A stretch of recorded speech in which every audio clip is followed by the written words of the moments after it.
Hi guys, welcome back. Let's now have to perfectly get back the compact tab bar in Safari on your Mac. Apple's redesigned Safari interface on macOS brought a more streamlined and modern look, but not everyone is a fan of the new tab layout. If you prefer the older compact tab bar, where tabs and the address bar were combined into a single space, you are not alone. Many users find it more space efficient and better suited for multitasking, especially on smaller screens. The good news is that Safari has offered a pretty neat way to switch back. In this hands-on guide, I'll walk you through how to restore the compact tab bar in Safari on your Mac and bring back a browsing experience that feels more familiar and efficient.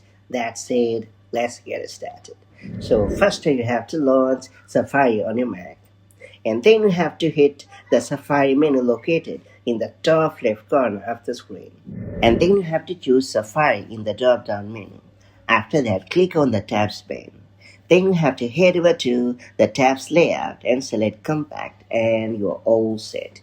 Switching back to the compact tab bar in Safari takes just a few clicks, but it can make a more noticeable difference in how you browse every day.